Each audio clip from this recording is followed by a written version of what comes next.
একজন পিতার দায়িত্ব শুধুমাত্র তার মেয়েটাকে খাওয়াবে, পড়াবে, হাতে পায়ে বড় করবে, সমাজে সে অর্ধলঙ্গ হয়ে বেড়াবে, সেটাকে সে অ্যাকসেপ্ট করবে, এটা দায়িত্ব নয়।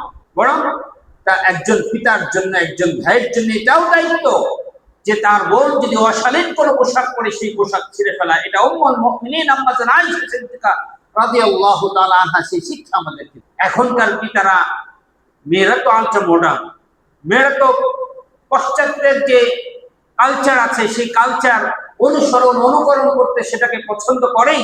বরং পিতা মাতারাও, ভাই তারাও এটাকে করতে দিতে বা এই কালচার অনুসরণ করতে দিতে তারা গর্ববোধ করে যে আমার মেয়েটা হেঁটে যাবে, পাঁচজন যুবক যদি নাই তাকাইলো তাইলে কেমনে হলো। এরকম টেন্ডেন্সি, এরকম মানসিকতার পিতা আছেন আমাদের সমাজে। আচ্ছা বলেন তো, একজন মেয়ে হেঁটে যাচ্ছে, একজন যুবক তাকিয়ে আছে ফেল ফেল করে, তার মধ্যে কি মানে ভালো কোনো চিন্তা নিয়ে সে তাকিয়েছে, না খারাপ কোনো চিন্তা নিয়ে, চেতনা নিয়ে সে তার মনের গুপ্ত আকাঙ্ক্ষা নিয়ে মেয়েটার দিকে তাকিয়ে আছে? অবশ্যই খারাপ চিন্তা নিয়ে তাকিয়ে আছে। একজন বাবা যদি মনে করে আমার মেয়ে হেঁটে যাবে, পাঁচজন যুবক তাকিয়ে থাকবে, তাহলে মনে করতে হবে এই বাবার জামা মস্তিষ্ক, তার রুচি নষ্ট হয়ে গেছে। একজন ভাই যদি মনে করে আমার বোন হেঁটে যাবে, এলাকার পাঁচজন ছেলে যদি না তাকাইলো, তাহলে আমার বোন কিসের মেয়ে মানুষ?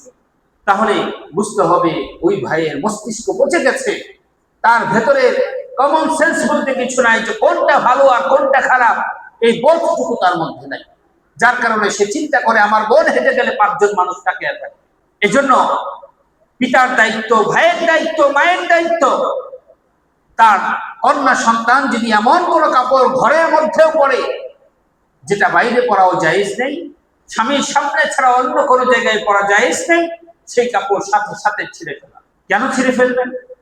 কেন এই জাতীয় কাপড় স্বামীর সামনে ছাড়া অন্য কারো কাছে পড়বেন না? বাংলাদেশের আজকের মিডিয়ার পত্রিকাগুলো দেখেন, প্রিন্ট মিডিয়া দেখেন, ইলেকট্রিক মিডিয়া দেখেন, বাবার হাতে তার আপন কন্যা সন্তান ধর্ষিত হচ্ছে, এমন ঘটনা বাংলাদেশে কি এক দুইটা এখন?